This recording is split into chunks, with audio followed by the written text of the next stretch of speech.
Imagine you walk into a room full of strangers. At first, there's that familiar anxiety, the uncertainty of where to sit, what to say, or who to approach. But within minutes, something changes. Eyes begin to turn your way. People approach you, eager to engage. Conversations flow effortlessly, and you find yourself surrounded by smiles, laughter, and sincere interest in what you have to say. You're no longer just another face in the crowd. You're someone people want to be around, someone whose presence lights up the room. Now, what if I told you that you could create this experience, not by chance, but by following a few simple, time-tested principles? This kind of social magnetism isn't reserved for the naturally charming or born leaders. It's a skill, a set of habits and behaviors that anyone can learn. And that's exactly what Dale Carnegie teaches in his legendary book, How to Win Friends and Influence People. Carnegie's book isn't just about making friends or building superficial connections. It's about creating meaningful relationships based on trust, respect, and mutual understanding. Think about how much easier life could be if you knew how to communicate in a way that makes others feel valued. Imagine how powerful it would be if you could not only express your ideas, but also get people to listen, agree, and even act upon them. Whether you're trying to build personal connections, influence colleagues, or just navigate everyday conversations more smoothly, Carnegie's insights provide the tools to do it all, and with a natural grace that avoids manipulation or conflict. The power of Carnegie's approach lies in its simplicity. You don't need to memorize a long list of tricks or adopt a fake persona. Instead, it's about changing your mindset and habits. He teaches us to focus on others instead of ourselves. When we genuinely care about the people we interact with, it transforms how they respond to us. People remember how you make them feel, and Carnegie shows that making others feel important, respected, and heard is the key to winning them over, not just in the moment, but for the long haul. Think about the impact this could have on every aspect of your life: career, friendships, family, or even casual encounters with strangers. You could walk into meetings with confidence, knowing how to influence outcomes. You could build lasting relationships with colleagues who genuinely want to collaborate with you. You could even navigate difficult conversations with ease, turning potential conflicts into opportunities for understanding.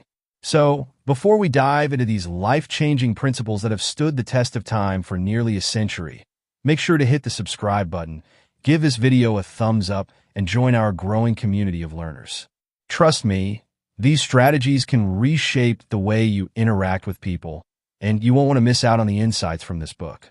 Also, don't forget to check out the link in the description if you want to grab a copy of How to Win Friends and Influence People for yourself. Now let's get into it.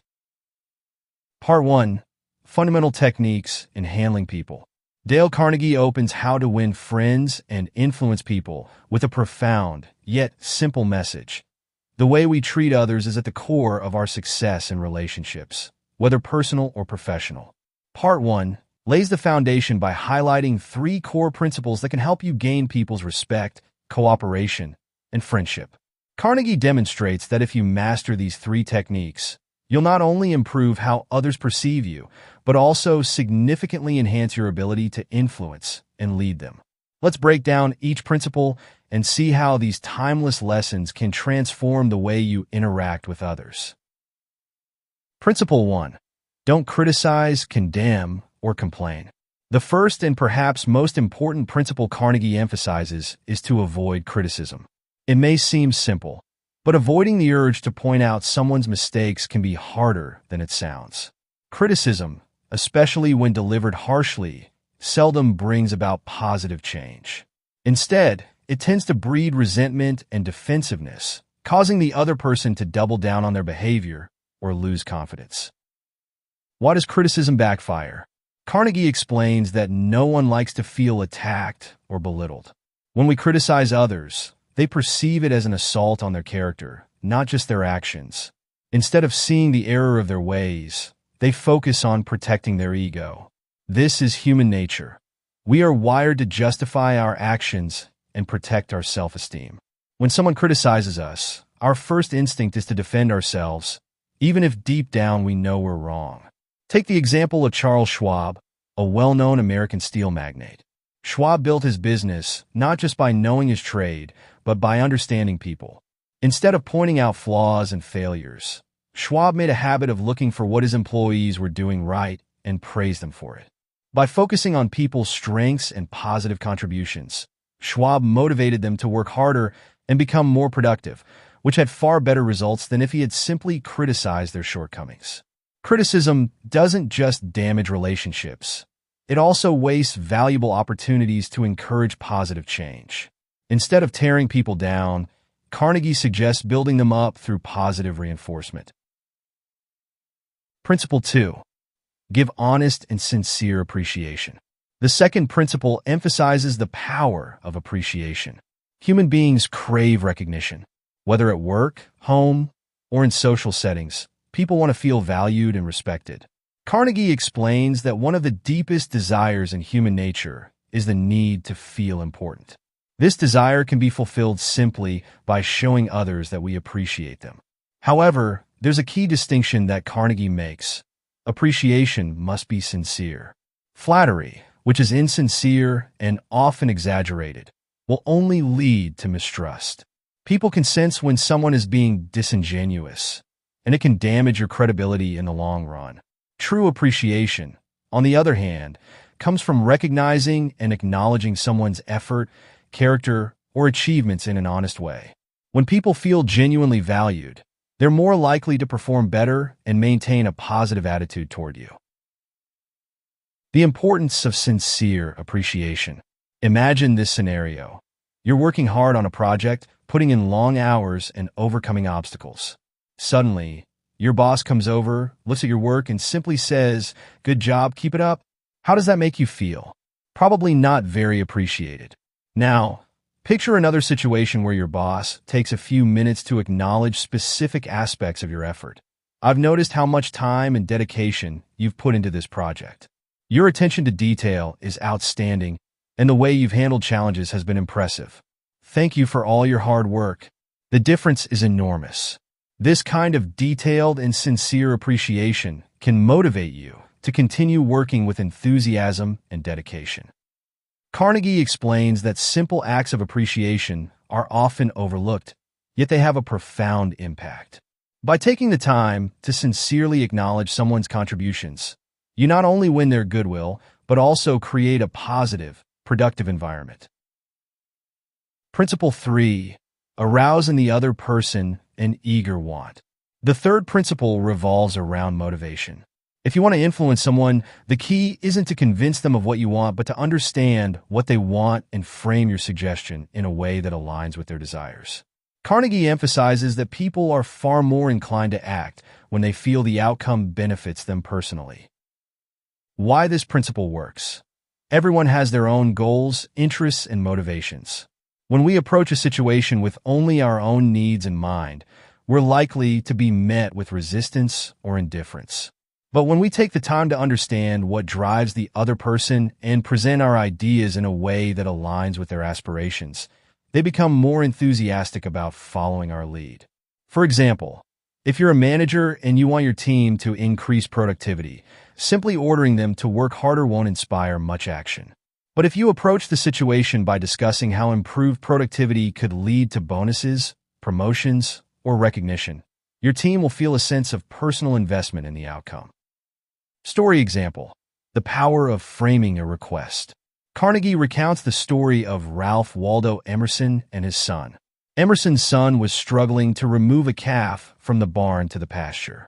He was pulling and pushing the calf, but the animal resisted, refusing to move. Emerson's maid came over and observed the situation for a moment. She took the calf's mother out into the pasture, and immediately the calf followed. The maid understood the principle that people respond better to their own motivations rather than external force. Carnegie teaches that by finding out what the other person wants and aligning your request with their interests, you can gain their cooperation more easily. Whether it's in business, relationships, or everyday life, when you arouse an eager one in others, they are more likely to engage with enthusiasm and commitment. Why these principles matter. Together, these three principles form the foundation of effective communication and leadership. They shift the focus away from ourselves and toward others, fostering positive relationships and creating an environment where people feel valued, respected, and motivated.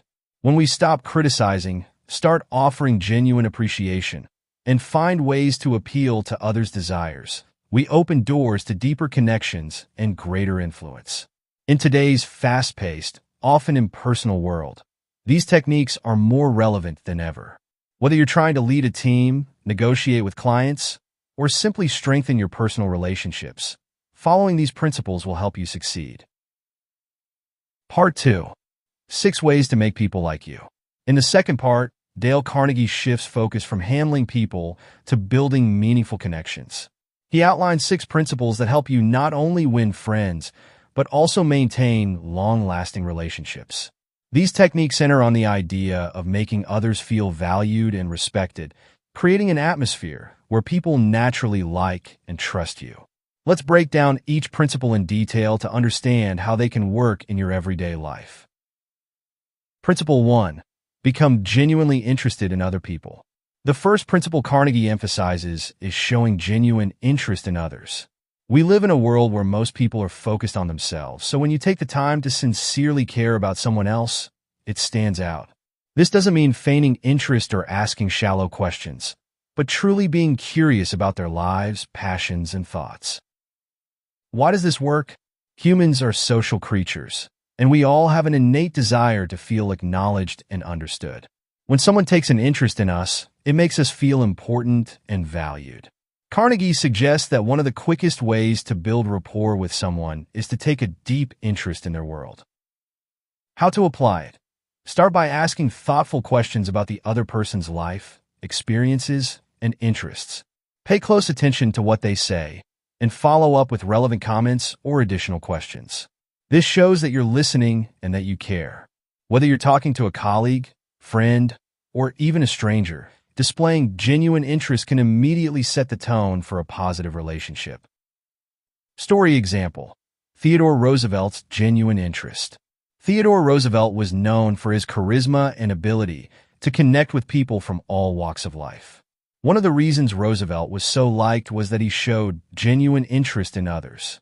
Before meeting someone, Roosevelt would often study their interests and hobbies so he could engage them in meaningful conversation. By doing this, he made people feel appreciated, and it strengthened his relationships with them. Principle 2. Smile.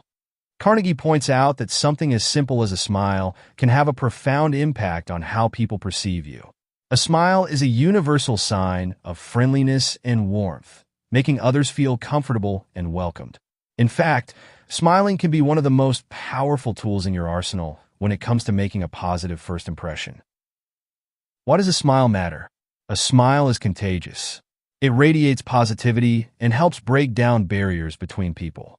When you smile at someone, it sends a message of openness and goodwill, inviting them to engage with you. In social interactions, this nonverbal cue can set the stage for a more relaxed and enjoyable conversation. How to apply it?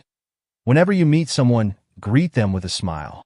It doesn't have to be an exaggerated or forced smile, just a simple, genuine expression of warmth. Smiling regularly also has a positive effect on your own mood, making it easier for you to approach others with confidence and kindness.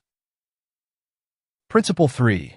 Remember that a person's name is, to that person, the sweetest sound in any language. Carnegie emphasizes the importance of remembering and using someone's name. To most people, their name is an integral part of their identity. When you remember and use their name, it makes them feel recognized and important. Failing to remember names, on the other hand, can create distance in a relationship. People are more likely to feel connected to you if they believe you care about them as individuals. Using their name in conversation shows that you've paid attention to who they are, which enhances rapport. Carnegie believes that remembering someone's name is a powerful way to signal respect and personal acknowledgement. How to apply it? The next time you meet someone new, make an effort to remember their name and use it naturally throughout the conversation. If you struggle with remembering names, try associating their name with a visual cue or repeating it several times during your interaction. Small techniques like this can help you improve your memory and make a lasting impression. Principle 4. Be a good listener. Encourage others to talk about themselves. Carnegie believed that one of the best ways to be liked is simply to listen. Most people enjoy talking about themselves, and when you give them the opportunity to do so, they'll naturally appreciate your company. Good listening involves more than just hearing words. It's about making the other person feel understood and valued. Why does listening matter? Listening is one of the most underrated skills in communication. When you actively listen, you build a connection because you're not just waiting for your turn to speak, you're genuinely interested in what the other person has to say. This creates a deeper level of engagement, and the other person will feel heard, respected, and important. How to apply it? When someone is talking, resist the urge to interrupt or immediately share your own thoughts. Instead, focus on what they're saying, ask follow-up questions, and acknowledge their points. Let the conversation flow naturally and encourage them to share more. By showing that you're interested in their perspective, you build rapport and make them feel valued. Principle 5. Talk in terms of the other person's interests. One of the easiest ways to win someone over is to talk about what they care about. Carnegie explains that people are naturally drawn to those who share or show interest in their passions. If you steer the conversation toward topics that the other person is interested in, they'll not only enjoy the conversation more, but also associate positive feelings with you. When people talk about their interests, they feel a sense of joy and excitement. By aligning your conversation with their passions, you show that you're empathetic and considerate. This can make you more likable and memorable in their eyes. How to apply it? Take the time to discover what the other person enjoys, whether it's a hobby, a career goal, or a topic they're passionate about. Then, steer the conversation in that direction. Ask open-ended questions that encourage them to share more about their interests. Not only will they enjoy the discussion, but they'll also appreciate that you took the time to talk about something they care about. Principle 6. Make the other person feel important, and do it sincerely. The final principle in this section ties together all the others. Make others feel important. Carnegie stresses that this must be done sincerely. People can detect flattery or insincerity quickly. When you genuinely make someone feel important, you create a bond of trust and goodwill. People are naturally drawn to those who make them feel valued. At the heart of human interaction is the need to feel significant. When you make someone feel important in a genuine way, you appeal to one of their deepest desires. This creates a positive emotional connection that can strengthen relationships and foster loyalty. How to apply it? Find ways to show people that you value their contributions, opinions, or efforts. Whether it's a simple compliment on something they've done well or recognition of their unique qualities, making someone feel important can have a lasting impact. However, it's crucial that this recognition is sincere. Empty praise or exaggerated compliments will have the opposite effect and can damage your credibility. Story example: Ralph Waldo Emerson and the young boy. The story of Ralph Waldo Emerson, who once had an encounter with a young boy struggling to catch a calf. Emerson didn't scold or belittle the boy for his failure. Instead, he treated the boy's struggle with importance and empathy, understanding the challenges involved. By showing respect for the boy's efforts, Emerson made him feel valued and appreciated, which had a far more positive impact than any criticism would have. Part 3. How to win people to your way of thinking. In this section, Dale Carnegie offers invaluable insights into persuading others without causing resentment or conflict. Convincing someone to see your point of view can be challenging, but Carnegie's principles provide a roadmap to navigate these discussions with grace and effectiveness. Let's delve into each principle in detail. Principle 1. The only way to get the best of an argument is to avoid it. Carnegie asserts that arguments are rarely productive and usually lead to resentment. When you engage in an argument, you often end up pushing the other person further away from your viewpoint. Instead of trying to win an argument, it's better to steer clear of confrontation altogether. Arguments can create defensiveness and hostility, which obstruct open dialogue. When you avoid confrontation, you maintain a positive atmosphere, allowing for constructive discussions. This principle is about valuing the relationship over the immediate need to be right. How to apply it? When you feel a disagreement brewing, choose to step back. Rather than pressing your point, ask open-ended questions that invite the other person to share their perspective. This opens up the conversation, fostering understanding instead of conflict. Principle 2. Show respect for the other person's opinions. Never say, "You're wrong." Respecting others' opinions is crucial in any discussion. When you tell someone they're wrong, you undermine their self-esteem and provoke defensiveness. Instead, Carnegie suggests acknowledging their viewpoint, even if you disagree. Showing respect creates a collaborative atmosphere where people feel valued and open to sharing their thoughts. It also paves the way for a more constructive exchange of ideas. How to apply it? When discussing differing opinions, start by acknowledging the validity of the other person's perspective. You might say, "I see where you're coming from," or "That's an interesting viewpoint." This approach encourages a more respectful dialogue and helps you maintain rapport. Principle 3. If you're wrong, admit it quickly and emphatically. Admitting your mistakes shows humility and fosters trust. When you acknowledge your errors openly, it not only diffuses tension, but also encourages the other person to be more receptive to your perspective. People respect those who can admit their faults, and this openness can soften their stance. By taking responsibility for your mistakes, you set a precedent for honest communication. How to apply it? If you realize you've made a mistake during a conversation, don't hesitate to admit it. Acknowledge your error quickly, saying something like, "You're right, I misspoke earlier." This demonstrates accountability and shows that you prioritize truth over pride. Principle 4. Begin in a friendly way. When you initiate a discussion with a friendly demeanor, you create a positive foundation for the conversation. Carnegie emphasizes the importance of establishing goodwill from the start. A friendly approach makes others more receptive to your ideas. It reduces tension and fosters an atmosphere of cooperation, which is essential for effective communication. How to apply it? Begin discussions with a warm greeting, a smile, or a compliment. For example, you might say, "I appreciate your insights on this topic," before presenting your viewpoint. This sets a positive tone and encourages open dialogue. Principle 5. Get the other person saying yes, yes immediately. Carnegie suggests that the best way to lead someone toward your perspective is to start with points you both agree on. By establishing common ground early on, you create a sense of unity. When people agree with you on initial points, they are more likely to continue agreeing with you as the conversation progresses. This technique builds momentum and makes them more open to your ideas. How to apply it? Begin your discussion by highlighting areas of agreement. For instance, you could say, "I think we both agree that improving our team's efficiency is important." This sets the stage for further dialogue and reinforces a collaborative spirit. Principle 6. Let the other person do a great deal of the talking. People enjoy talking about themselves and their ideas. By allowing the other person to express their thoughts, you not only show that you value their opinion, but also gather valuable insights that can help you frame your arguments more effectively. When people feel heard, they are more likely to reciprocate that openness and consider your perspective.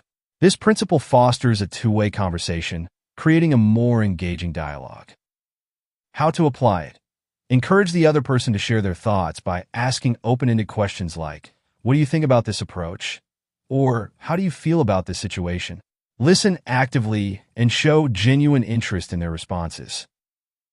Principle 7. Let the other person feel that the idea is theirs. People are generally more committed to ideas they believe they've come up with themselves. Carnegie encourages framing your suggestions in a way that allows others to feel ownership of the idea. When people feel that an idea is their own, they're more invested in it and more likely to support it. This principle is about encouraging collaboration and shared ownership. How to apply it? When discussing your ideas, ask leading questions that guide the other person to come to the same conclusion on their own. For example, instead of saying, "We should do this," you might say, "What do you think about trying this approach?" This way, they feel like they are part of the solution. Principle 8. Try honestly to see things from the other person's point of view. Empathy is a crucial component of effective communication. Carnegie emphasizes the importance of genuinely trying to understand the other person's perspective. This principle helps you to create a bridge between differing viewpoints. When you show that you understand their feelings and thoughts, it builds trust and rapport. People are more likely to be open to your ideas when they feel understood. How to apply it. During discussions, take a moment to put yourself in the other person's shoes. Ask yourself how they might feel or what concerns they might have. Reflect this understanding in your responses by saying things like, "I can see why you might feel that way," or "That's a valid concern." Principle 9. Be sympathetic with the other person's ideas and desires. Acknowledging the other person's feelings and aspirations fosters goodwill and encourages a positive exchange of ideas. Carnegie emphasizes that expressing sympathy helps create an environment where people feel safe to share their thoughts. When you show sympathy, you validate their feelings and create a stronger connection. This opens the door for them to be more receptive to your perspective. How to apply it. Be attentive to the other person's feelings and desires. When they express their thoughts, respond with empathy, acknowledging their concerns or motivations. For example, you could say, "I understand how important this is to you," or "I can see why you would want that." Principle 10. Appeal to the nobler motives. Finally, Carnegie advises that when trying to persuade someone, appeal to their nobler instincts and values. This principle focuses on highlighting the higher purpose behind your ideas, which can inspire people to support them. Most people want to see themselves as good and altruistic. By appealing to these nobler motives, you can encourage them to align with your perspective out of a sense of higher purpose. How to apply it. Frame your arguments in a way that resonates with the other person's values. For instance, instead of presenting a business decision solely based on profit, you could emphasize how it benefits the community or enhances teamwork. By doing this, you elevate the conversation and inspire support. Part 4. Be a leader. How to change people without giving offense or arousing resentment. In this final section of How to Win Friends and Influence People, Dale Carnegie focuses on how to be an effective leader.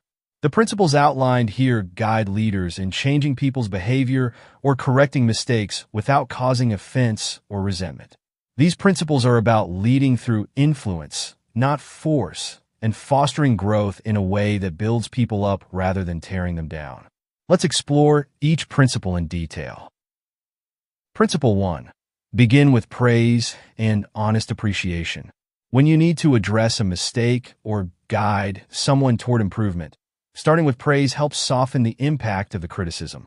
People are more receptive to feedback when they feel valued, and praise helps set a positive tone for the conversation. Everyone appreciates recognition for their efforts. By acknowledging someone's strengths first, you make them feel appreciated, which opens them up to accepting suggestions for improvement. This approach shows that you're not just focusing on their shortcomings, but on their overall development. How to apply it. Begin by pointing out something the person is doing well. For example, if you need to discuss a team member's performance, you might start with, "I've noticed how dedicated you are to the project, and I really appreciate the hard work you've put in." Then, gradually lead into the area where improvement is needed. Principle 2. Call attention to people's mistakes indirectly. Instead of directly pointing out someone's errors, Carnegie suggests using a more subtle approach. By bringing up the mistake in a gentle, indirect manner, you can avoid making the other person feel defensive or embarrassed. Direct criticism can cause people to shut down or feel attacked. When you approach the topic indirectly, it feels less confrontational, and the person is more likely to be open to change without feeling humiliated. How to apply it. Instead of saying, "You made a mistake," try framing it as a question or observation. For instance, "I wonder if there's another way we might approach this issue," or "I noticed that this part of the report might need some tweaking. What do you think?" This subtle approach encourages the person to recognize and correct the mistake on their own. Principle 3. Talk about your own mistakes before criticizing the other person. Carnegie advises that before criticizing someone, it's helpful to acknowledge your own past mistakes. This not only demonstrates humility, but also shows the other person that making mistakes is a natural part of growth.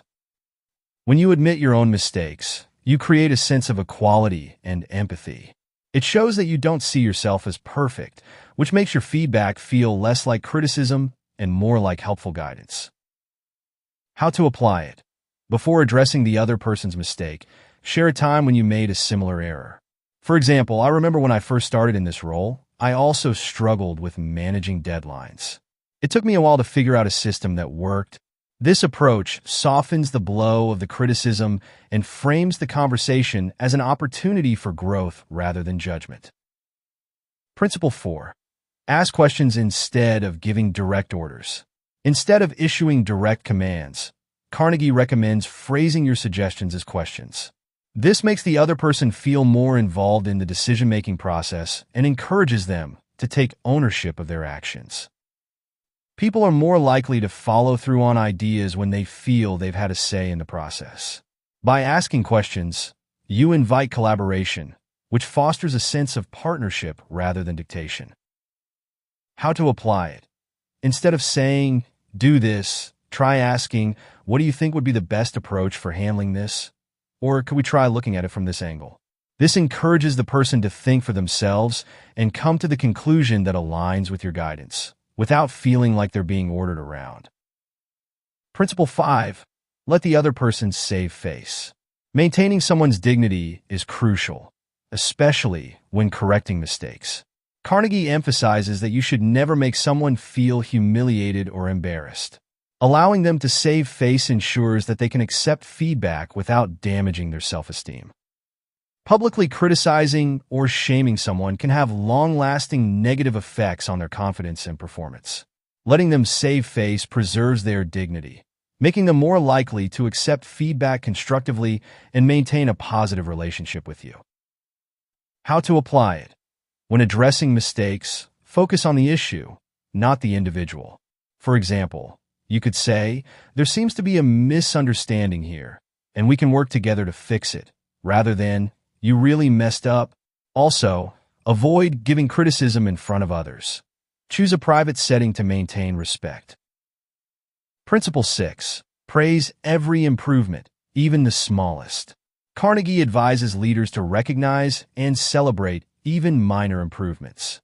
Offering encouragement for small steps of progress motivates people to continue working hard and striving for more significant achievements. People are more likely to continue improving when they feel their efforts are being noticed. Praising small victories builds confidence and reinforces positive behavior, which leads to more significant improvements over time. How to apply it? Be on the lookout for any progress, no matter how small. If a team member is working on their punctuality, for example, praise them for showing up on time, even if it's only for a few days.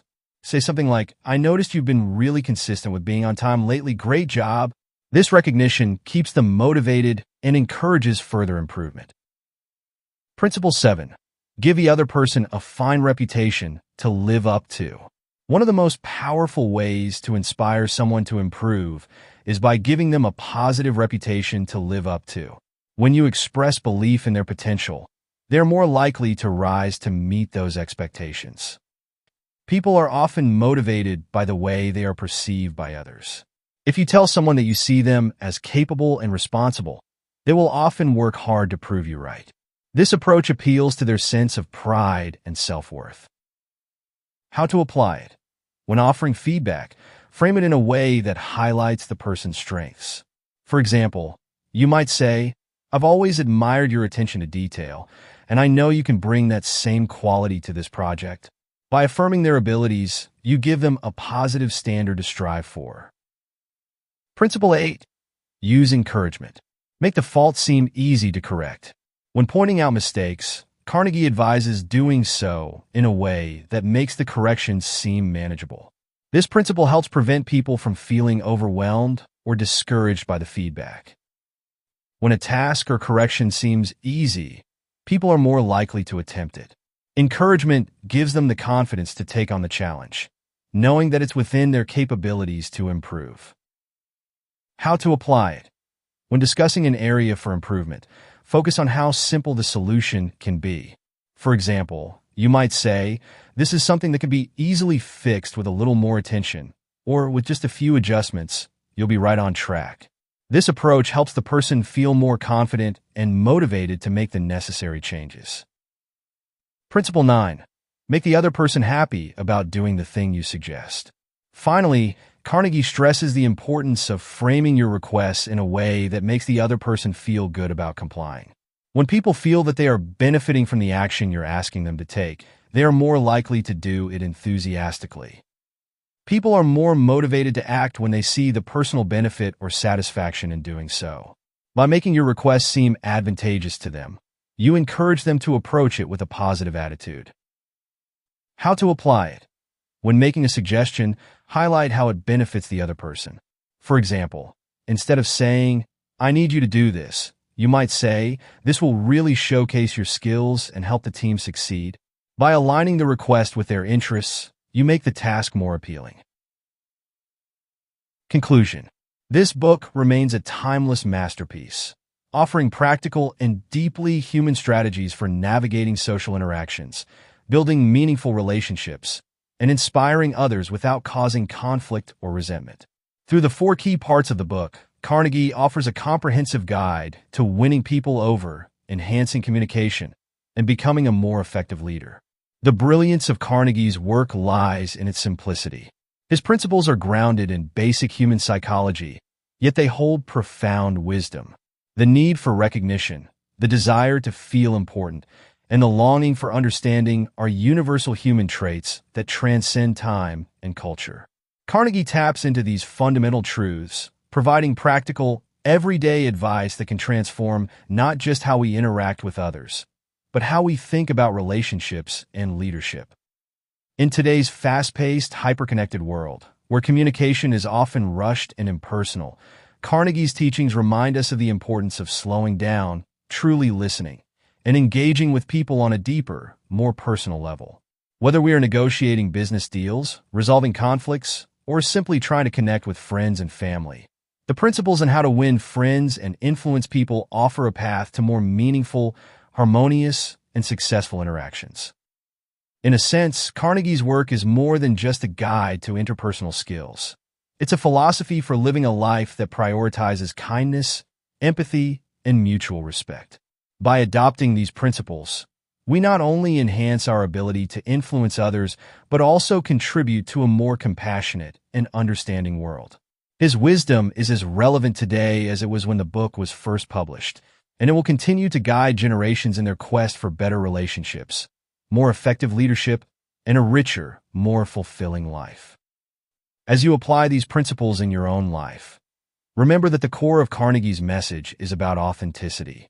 Sincere appreciation, genuine interest, and heartfelt encouragement are far more powerful than any superficial tactics. By truly valuing others, you not only win their trust and friendship, but also become a more compassionate, empathetic, and influential person. In a world that often feels divided, Carnegie's principles serve as a reminder of the profound impact we can have on others simply by being kind, respectful, and understanding. Thank you so much for watching this detailed summary of How to Win Friends and Influence People by Dale Carnegie. This book truly has the power to transform the way you connect with others, helping you build lasting relationships and inspire positive change in your life. If you found value in this video, don't forget to like, share, and subscribe to our channel for more engaging book summaries that can elevate your mindset and bring practical wisdom to your everyday interactions. Also, check the link in the description to get your copy of this life-changing book and dive even deeper into Carnegie's timeless principles. By joining our community, you'll never miss out on the insights that can help you become more confident, influential, and successful. And remember, the more you invest in understanding others, the more rewarding your personal and professional relationships will be. See you in the next video, and until then, keep learning, growing, and winning friends the right way.